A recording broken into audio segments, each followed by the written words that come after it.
Itulah sang naga sesa.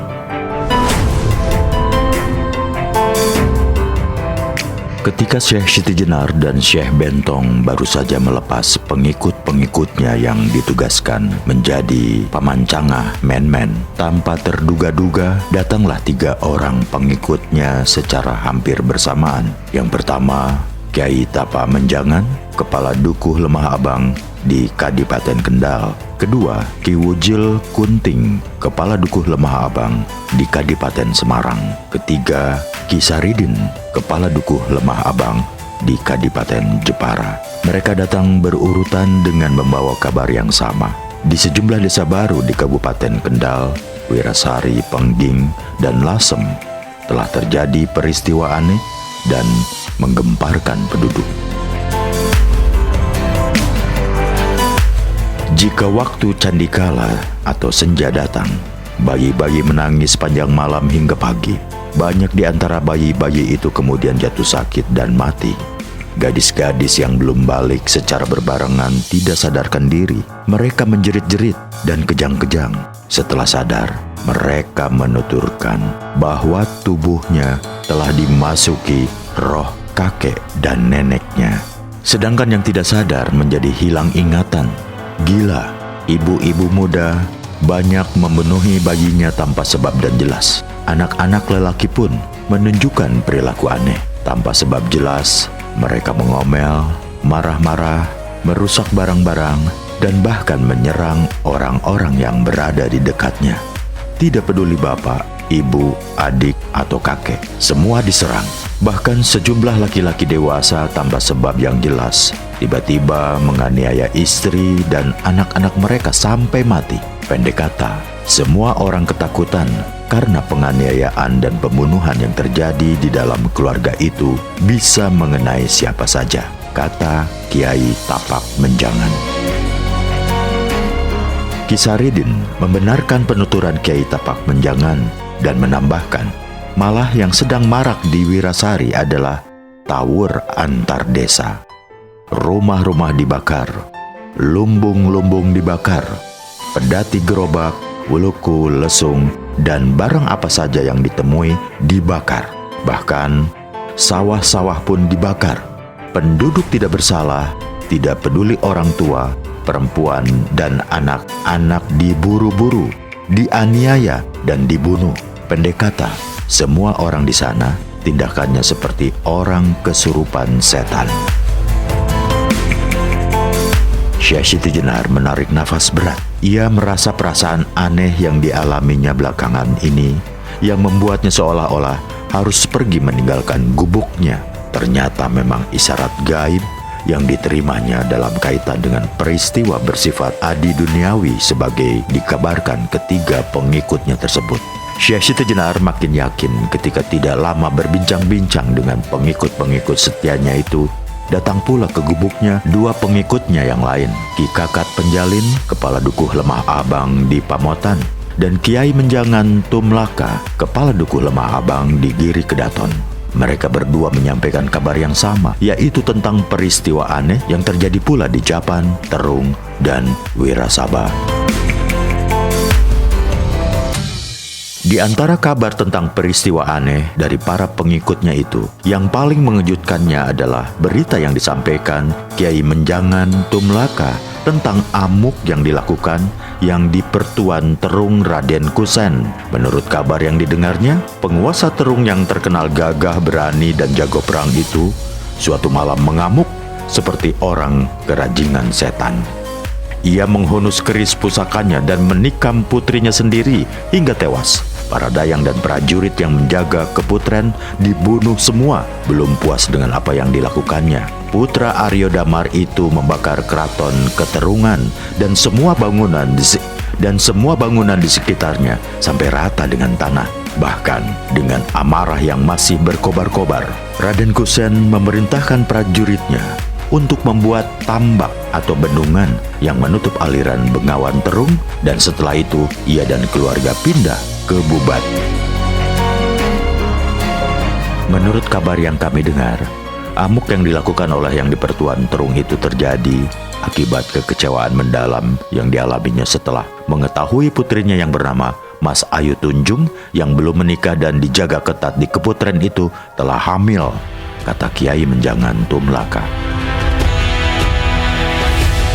Syekh Siti Jenar merasa dadanya sesak.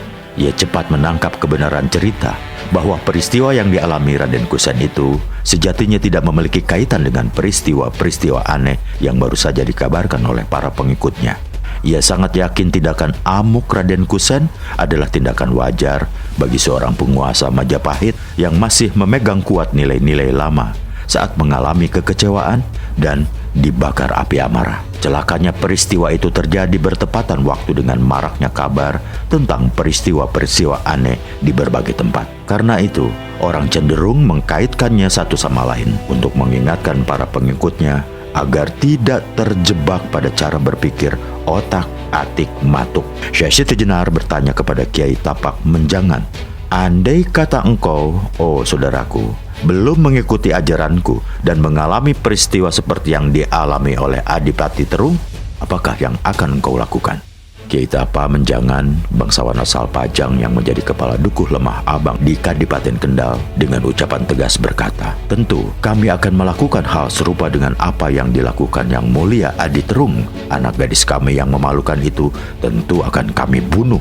Bahkan lelaki yang telah menistanya akan kami bunuh bersama seluruh keluarganya." Itu berarti peristiwa yang dialami Pamanda Adipati Terung itu tidak ada kaitan dengan peristiwa aneh yang marak belakangan ini. Jadi, jangan dikait-kaitkan, kata Syekh Siti Jenar.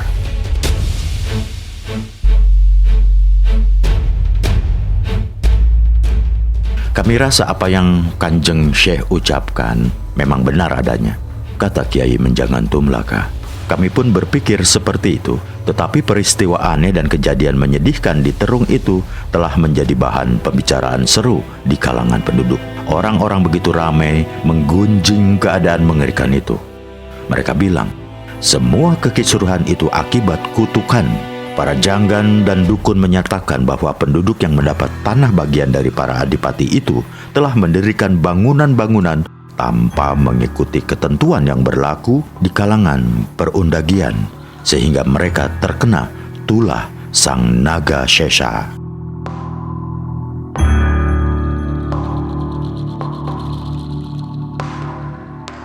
Tulah Sang Naga Sesa? Guman Syekh Siti Jenar. Ya, kata Kiai Menjangan Tumlaka. Naga Sesa yang disebut juga dengan nama Naga Basuki atau Naga Karkotaka, kami kira Kanjeng Syekh Siti Jenar sudah paham soal itu. Syekh Siti Jenar menekur sambil memegangi dagu. Ia menangkap suatu tengara kerumitan yang bakal memerangkap penduduk ke lingkaran jalan buntu karena terjebak dengan keyakinan-keyakinan purwa yang sudah menebarkan jaring-jaringnya yang mengikat akal budi. Sang Naga Sesa, menurut keyakinan penduduk, adalah Raja Ular yang sesekali menampakkan wujud sebagai ular berkepala 1000 dan kadang-kadang berupa badai merah yang merusak. Dia bersemayam di dalam bumi dan selalu menyemburkan api yang membakar pada senja hari.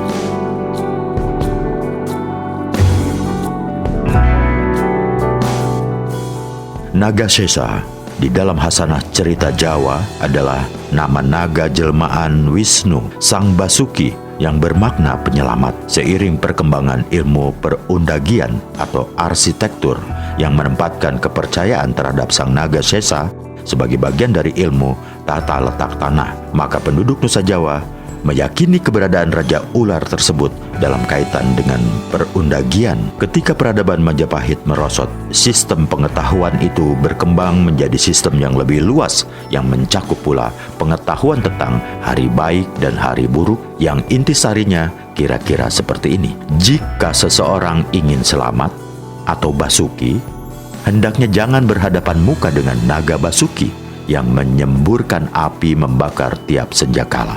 Bertolak dari keyakinan itu, agar manusia bisa mencapai keselamatan hidup, maka mereka harus mengetahui keberadaan Sang Naga Sesa, terutama arahnya menghadap.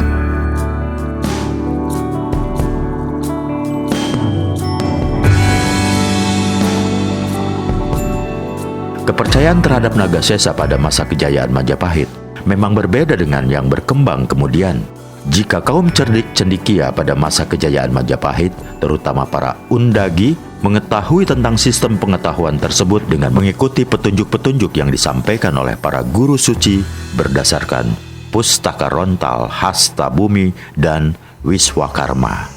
Maka di tengah kemerosotan Majapahit, ilmu perundagian itu ikut merosot, membaur dengan kepercayaan tahayul campa sehingga menjadi sistem pengetahuan yang dikenal dengan sebutan petungan Nagadina, yaitu sistem pengetahuan yang jauh lebih luas dan lebih rumit dibandingkan ilmu perundagian. Bahkan yang menyedihkan, bagian terbesar dari sistem petungan Nagadina itu hanya didasari pada kerangka berpikir otak-atik matuk. Kabar peristiwa aneh yang disampaikan para kepala dukuh lemah abang itu ternyata tidak berhenti pada pengairan tulah sang naga sesa. Tetapi yang lebih berbahaya adalah tersebarnya kasakusuk yang menyatakan bahwa peristiwa tersebut merupakan hukuman para dewa karena orang-orang telah meninggalkan ajaran leluhur untuk mengikuti ajaran baru dari negeri asing. Yang tidak kalah-kalah berbahaya, kasakusuk itu mengkaitkan peristiwa aneh tersebut dengan pembukaan dukuh-dukuh lemah abang yang tidak sesuai dengan tatanan umum yang berlaku. Dukuh-dukuh lemah abang yang dibuka, yang katanya diperuntukkan para wiku, ternyata dijadikan hunian penduduk dari berbagai kalangan. Hal itulah, menurut desas-desus, telah menimbul tulah sang naga sesa dan sekaligus amarah para dewa. Lantaran itu, kata mereka, selama menunggu giliran dukuh lemah abang tertimpa bencana, desa-desa di sekitarnya terlebih dulu yang menanggung akibat buruk itu, kata Kiai Menjangan Tumlaka.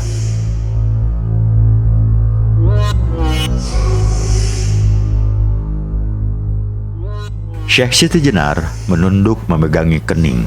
Di benaknya tiba-tiba berkelebat gambaran menyedihkan tentang dukuh-dukuh lemah abang yang dikucilkan orang. Tidak cukup di situ, berkelebat pula gambaran tentang dukuh-dukuh lemah abang rame-rame diserang penduduk dan dibakar.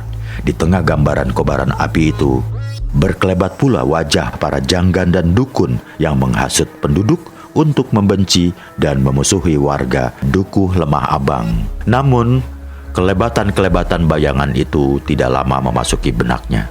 Syekh Siti Jenar menarik nafas panjang, menarik nafas dalam-dalam dengan mata terpejam. Ia memasrahkan semua urusan kepada Allah.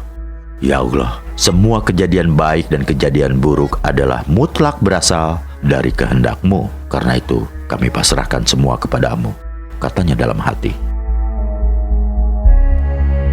Setelah berdiam beberapa jenak, Syekh Siti Jenar berkata dengan suara tegar, "Sekarang kembalilah kalian semua ke dukuh masing-masing. Pasrahkan semua kepada Allah. Tetap teguhlah kalian pada prinsip ngalah. Yakinlah bahwa para janggan, dukun, dan pedagang jimat yang menunggu musibah besar atas lemah abang itu akan kecewa, karena fitnah yang mereka sebarkan tidak pernah terbukti."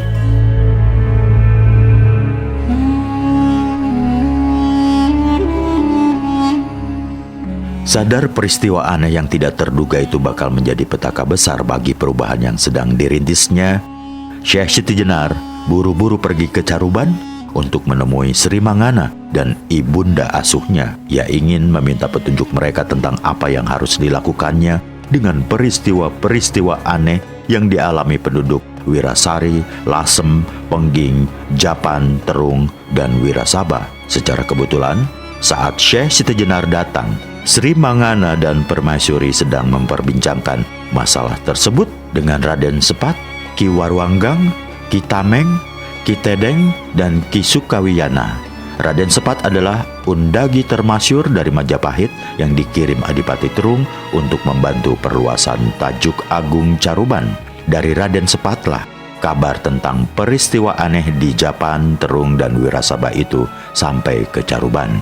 Jadi peristiwa serupa juga terjadi di Wirasari, Pengging, dan Lasem, kata Sri Mangana, menoleh ke arah permasyurinya dan kemudian berkata kepada Syekh Siti Jenar, Kami semua sebenarnya sedang membicarakan masalah itu dan berkeinginan memanggilmu. Ternyata engkau sudah datang sendiri.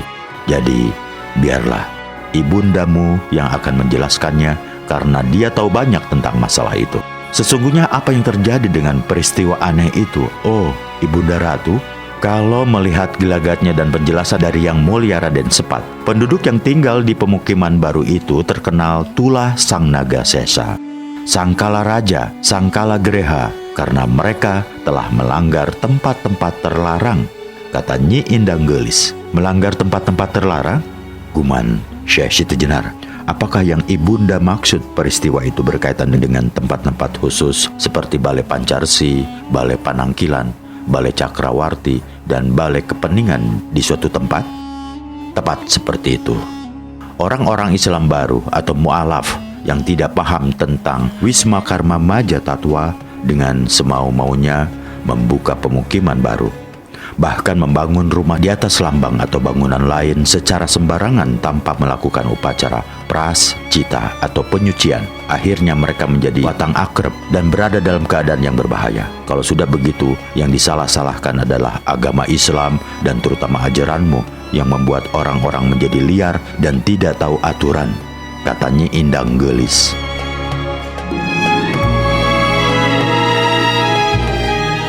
Ananda siap menerima curahan segala kesalahan, oh ibunda, kata Syekh Siti-Jenar tenang.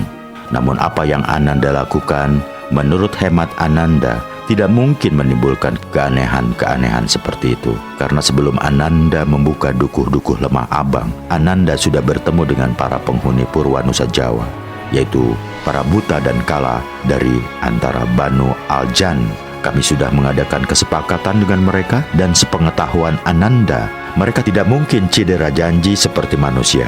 Sementara soal tata cara penyucian tanah, Ananda sudah mengikuti semua petunjuk Ibunda Ratu. Jadi Ananda berpikir pasti ada sebab lain yang menimbulkan keadaan aneh tersebut.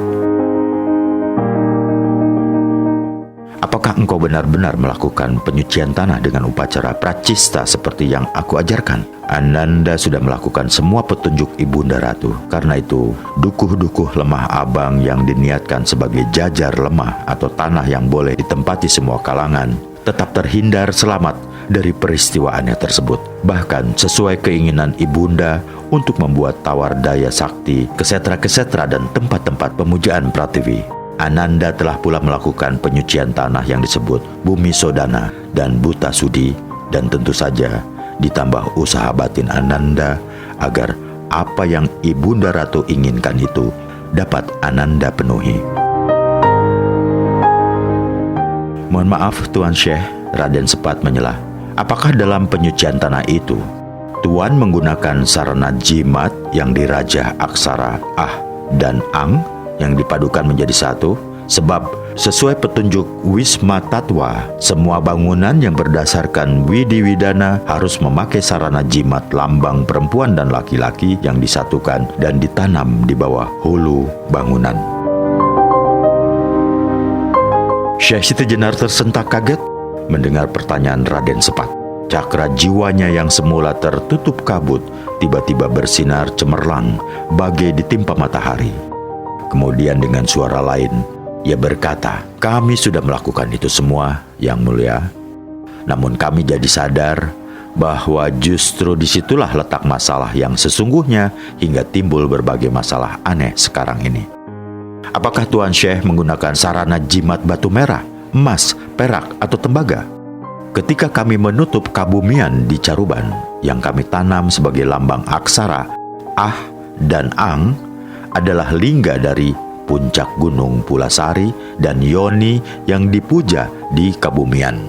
Bahkan karena perlambang aksara Ah dan Ang itulah kami kemudian menamai dukuh-dukuh baru yang kami buka itu dengan Lemah Abang, yang bermakna persatuan lambang laki-laki dan perempuan. Lemah Abang adalah perlambang Ah dan Ang, manusia perempuan dan laki-laki, keturunan Adam dan Hawa. Lemah Abang adalah perlambang Pratiwi atau tanah yang membentuk tubuh dan jiwa atau nafs manusia, sekaligus perlambang Wisnu atau sang pemelihara atau Rob yang memancarkan ruh kebenaran atau ruh al-haq dari para masiwa Rob Al-Alba, papar Syekh Siti Jenar.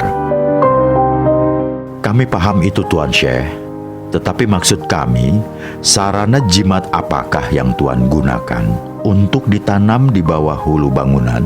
Karena hal ini sangat menentukan dalam suatu upacara penyucian tanah.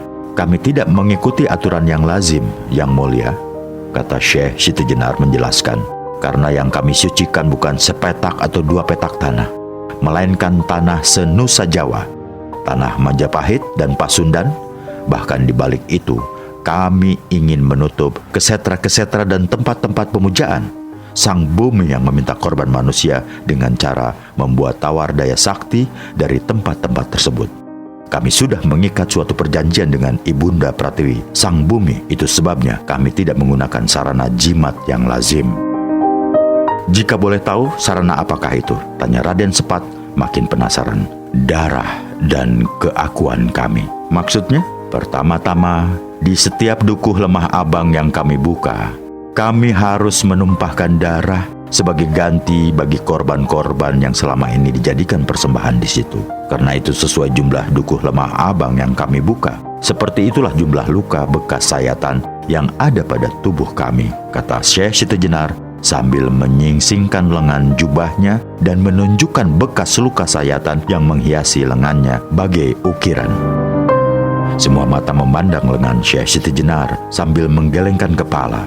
Nyi Indang Gelis sendiri merasakan jantungnya berhenti dan keteguhan hatinya runtuh. Walaupun berusaha menahan rasa iba yang menguasai jiwanya, tidak urung Nyi Indang Gelis menitikkan air mata. Dengan suara tersendat bercampur isak pedih, dia bertanya lirik, "Kenapa engkau tidak pernah bercerita kepada kami tentang perjanjianmu dengan Ibunda Pratiwi?" Ananda kira itu tidak perlu, Ibunda Ratu. Syekh Siti Jenar menutup kembali lengan jubahnya. Ananda paham apa yang dilakukan Ibunda Bumi itu hanyalah suatu ujian. Ujian untuk menguji putra-putranya, manusia-manusia yang rela berkorban sebagaimana pengorbanan Ibunda Bumi yang merelakan tubuhnya diinjak-injak dan dilukai oleh putra-putranya. Dan Ananda selaku putra Ibunda Bumi ingin membuktikan bahwa di antara putra-putra sang bumi itu ada yang rela berkorban tanpa meminta imbalan apa-apa. Ananda ingin menunjukkan kepada Ibunda Bumi bahwa ada putranya yang melebihinya dalam berkorban. Karena hanya dengan cara melebihi keikhlasan Ibunda Bumi saja kekuatan haus darah dari sang Pratiwi itu dapat ditawarkan. Apakah cukup dengan menumpahkan darahmu di dukuh-dukuh lemah abang? Tentu saja tidak. Oh, Ibunda Ratu, karena yang lebih mendasar dari perjanjian kami dengan Ibunda adalah putra bumi yang lebih ikhlas dan lebih tanpa pamrih dalam berkorban dibandingkan sang bumi sendiri. Tampak kembali ke gubuknya di lemah abang, Syekh Siti Jenar meninggalkan Caruban disertai Abdul Malik Israel, Ki Tameng, Ki Waru Anggang, Raden Sulaiman, Raden Sahid, dan Liu Sung. Ketika bertemu dengan Adipati Bojong Pangeran Danareja, Syekh Siti Jenar diberitahu bahwa di Kadipaten Bojong secara berangsur-angsur sudah diberlakukan tatanan yang sama dengan yang berlaku di Caruban. Jabatan Buyut sebagai Kepala Wiyasa telah diganti dengan jabatan Ki Gede. Jabatan Rama sebagai Kepala Desa telah diganti, namun bukan Ki Kuwu, melainkan Ki Lurah. Perubahan itu terutama kami berlakukan di wilayah pesisir. Nanti, jika tepat waktunya, daerah pedalaman pun akan menyusul, kata Pangeran Danareja. Wisaya mana sajakah yang sudah dirubah? Tanya Syekh Siti Jenar. Wilayah pesisir, terutama yang dipimpin oleh pengikut-pengikut Kanjeng Syekh, yaitu Wanasari, Talang, Pangka, Suradadi, dan Patarukan. Setelah berbincang lama tentang makna tauhid di balik perubahan jabatan-jabatan pemerintahan, Syekh Siti Jenar dan rombongan meninggalkan Kadipaten Bojong. Mereka mengunjungi Dukuh Lemah Abang di Kadipaten Kendal. Kepada Kiai Tapak Menjangan, kepala Dukuh Lemah Abang di Kadipaten Kendal, Syekh Siti Jenar memberitahu tentang perikatan janjinya dengan sang bumi. Kiai Tapak Menjangan terkejut mendengarnya dan tidak dapat mengucapkan kata-kata kecuali mengungkapkan tanda tanya seseorang yang kebingungan. Bagaimana mungkin kami bisa ikut-ikutan menista dan merendahkan Kanjeng Syekh? Bagaimana cara kami melakukannya? Sekarang ini diam adalah yang utama, kata Syekh Siti Jenar tegas. katakan kepada seluruh warga Lemah Abang untuk tidak sekali-kali memuji aku. Maksudnya, jika kalian tidak bisa menista dan merendahkan aku, maka sebaiknya kalian diam dan tidak memuji aku sekecil apapun. Diam, diam, 1000 kali diam. Setelah dari Lemah Abang, Syekh Siti Jenar dan rombongan menghadap Pangeran Gandakusuma, Adipati Kendal. Sebagaimana di Bojong, usai berbincang-bincang tentang peristiwa-peristiwa aneh di pedalaman, sang Adipati memberitahu Syekh Siti Jenar bahwa di wilayah kekuasaannya pun sedang berlangsung pergantian istilah jabatan kepala wisaya dari buyut menjadi Ki Gede dan jabatan kepala desa dari Rama menjadi Ki Lurah. Tidak berbeda dengan Bojong, di Kendal pun perubahan itu dimulai di wilayah pesisir, yaitu di Wisaya Pekalongan, Kedung Wuni, Jala Sakti, Banyu Putih, dan Kaliwungu. Dalam upaya memacu semangat perubahan sang Adipati, Syekh Siti Jenar memaparkan makna rahasia di balik perubahan-perubahan jabatan itu. Sesungguhnya, perubahan istilah itu bukan sekedar mengganti nama, Yang Mulia, namun ada penegakan tauhid di dalamnya. Karena itu pahala Allah yang tidak terhingga tercurah kepada mereka yang berjuang untuk menegakkan tauhid di bumi Allah. Kata Syekh Siti Jenar, sebagaimana Pangeran Danareja Adipati Bojong, Pangeran Gandakusuma pun berjanji kepada Syekh Siti Jenar akan secepatnya melakukan perubahan serentak di seluruh wilayah kekuasaannya.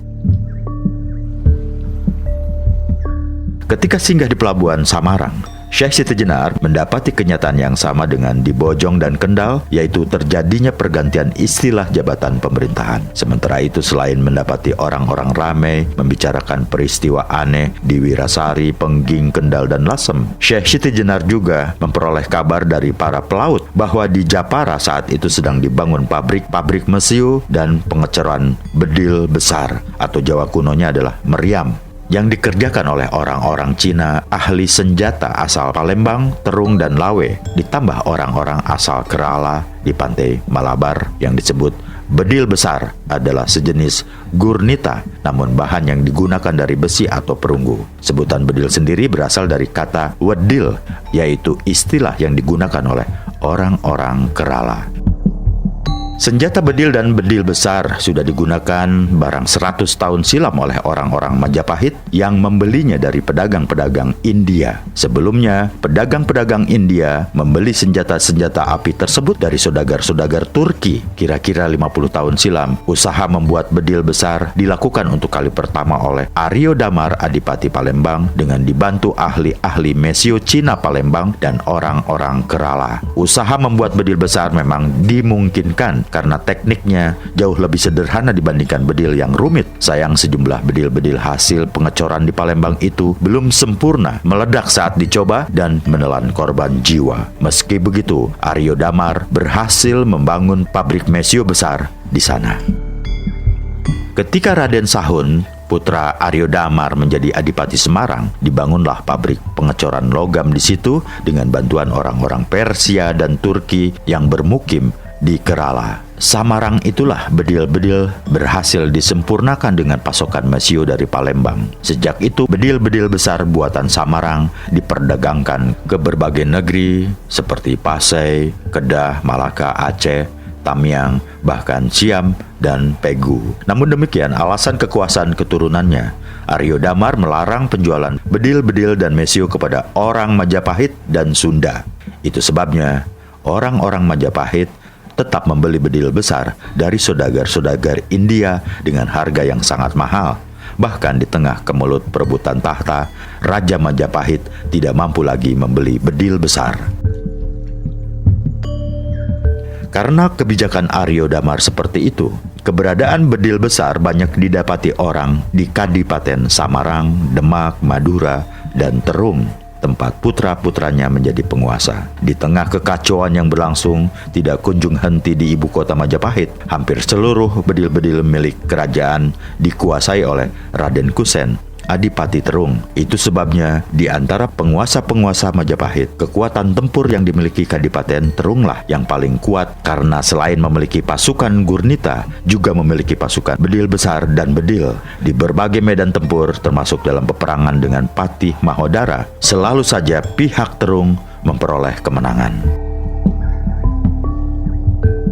Seiring perputaran waktu, seiring mangkatnya Aryo Damar, pabrik Mesiu di Palembang dan pengecoran logam di Samarang mengalami kemunduran dan kemudian ditutup pasukan Demak, Samarang dan Madura tidak lagi menggunakan bedil besar. Satu-satunya putra Aryo Damar yang masih menggunakan bedil besar adalah Raden Kusen yang di Pertuan Terung. Dan kini ketika keberadaan bedil besar sudah dilupakan orang, tiba-tiba saja terdengar kabar di Japara sedang dibangun pabrik Mesiu baru, sekaligus dengan pengecoran logam untuk membuat bedil besar. Penggunaan senjata gurnita dalam pertempuran Caruban Raja Galuh oleh pasukan Terung sangat memukau Pangeran Sabranglor, anak menantu Raden Patah Adipati Demak yang ikut terlibat pertempuran membela Caruban. Tidak lama setelah kembali dari Caruban, ia memerintahkan untuk membangun pabrik Mesiu dan pengecoran bedil besar di Japara dengan bantuan para ahli dari Palembang, Terung, Lawe,